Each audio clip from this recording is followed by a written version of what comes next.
Hi, welcome to this lesson. My name is Linda Flores, and today we're going to be talking about William Shakespeare's Measure for Measure. So, William Shakespeare's comedy, Measure for Measure, doesn't fit nicely into the comedy pigeonhole as The Comedy of Error, or The Taming of the Shrew, A Midsummer Night's Dream, or As You Like It. So, after reading Measure for Measure, the audience isn't left with that feeling of a happily ever after. Although there are many marriages by the end of the play, many of them have nothing to do with love. So, in essence, many of the characters are sentenced to marriage as a form of punishment. So with that said, many scholars, they kind of see Measure for Measure as a problem play, not so much as a comedy.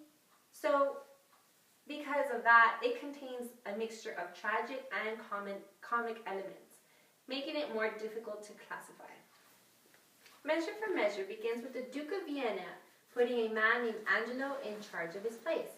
As we can see here, the characters, the Duke of Vienna, he is nice and he is forgiving. And Angelo, the man that he puts in charge, is unmerciful and strict. So they're very, very opposite. So Angelo has an unmerciful, puritanical attitude towards crime and punishment. And the Duke believes, by putting Angelo in his place, that maybe it do the city of Vienna some good, since they have become unafraid of the law due to the Duke's overabundance of mercy. That's it.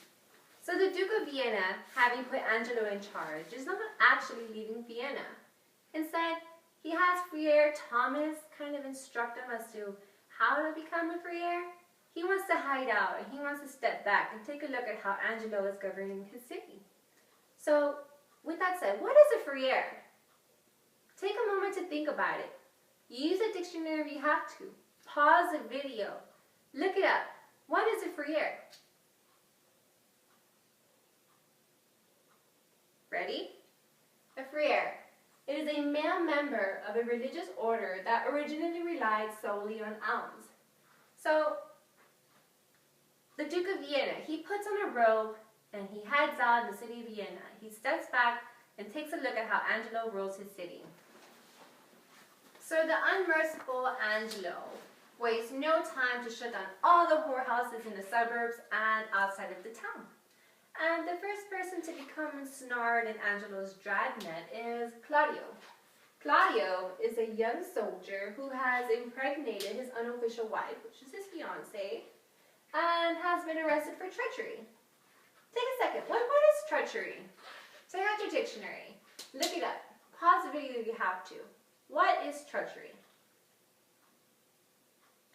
That's right. Treachery is a betrayal of trust.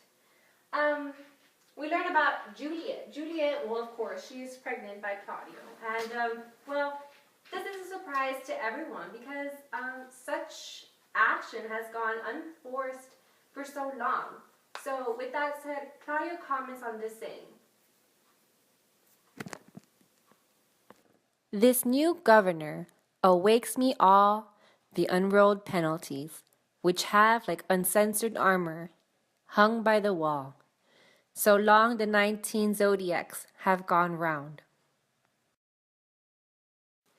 As if being arrested for this behavior isn't extreme enough, Claudio is sentenced to death by beheading. Claudio asks Lucio to find his sister Isabella at the convent and tell her what has happened.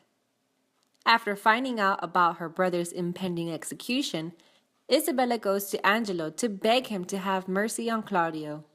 At first, Angelo is unmoved by Isabella's pleadings, but when he realizes that she excites him sexually, he invites her to come back tomorrow. When she's gone, Angelo curses himself. He is, quite paradoxically, not tempted by her feminine wills, but by her virtue.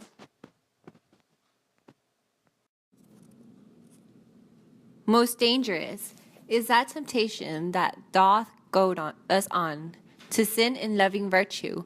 Never could the strumpet, with all her double vigor and art and nature, once stir my temper, but this virtuous maid subdues me quite.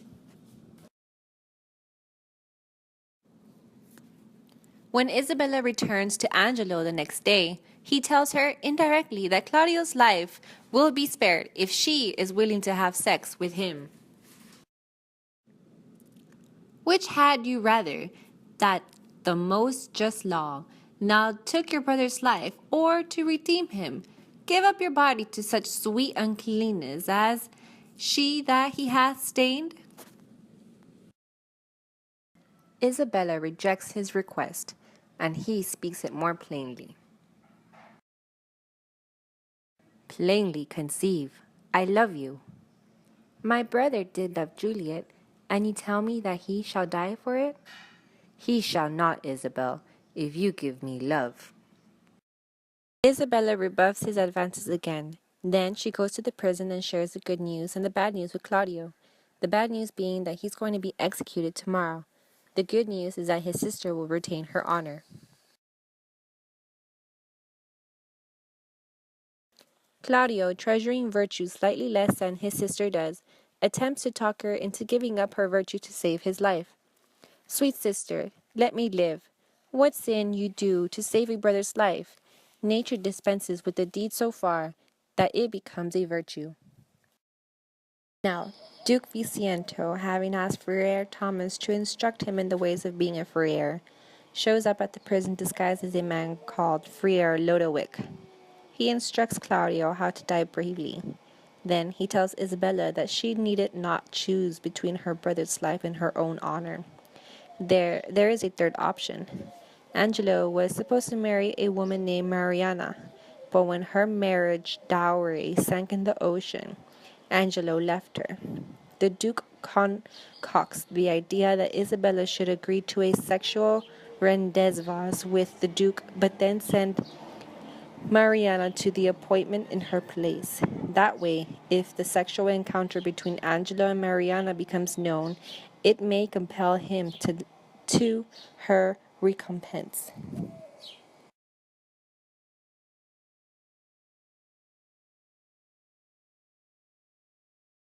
The plan is carried out, but Isabella is told that Claudio has been executed already. In reality, Claudio is not actually dead at all. As luck would have it, a notorious pirate named Ragizone died in prison the night before Claudio was to be executed. As more luck would have it, Ragizone looks remarkably like Claudio. The Duke declares it a heavenly provision, and Ragizone's head is sent to Angelo in place of Claudio's. Final scene, the Duke finally unfrogs his alter ego, Friar Lodowick. He insists that Angelo must marry Mariana, and Claudio, who wasn't dead after all, must marry Juliet. In the final lines of the play, the Duke tells Isabella that, if she is willing, he would like to marry her. Isabella's answer to his proposal is never given. Let's talk about themes now. Tyranny versus liberty. This play explores the line between tyranny and liberty. What is tyranny? Tyranny is a government in which has a single ruler that is vested with absolute power. Tyranny, when you think of that, who can you think of? Angelo. And liberty. Liberty is a condition of being free from restriction or control, and we can think of the Duke of Vienna. So, with that said, the Duke of Vienna during his reign, during his time of ruling, he has allowed laws to slip and charged no punishment for certain crimes. So as the play continued, we were also introduced to another theme, which is corruption. And corruption is just another way of saying dishonesty. Additionally, we were also introduced to another character, which is Isabella. And Isabella is Claudio's sister and is also wanted by Angelo. So throughout the play, Isabella never compromises her integrity, not even to save her brother's life. On the other hand, Angelo proves to be a hypocrite as he tries to use his power, as he tries to attempt to blackmail Isabella into having sex with him.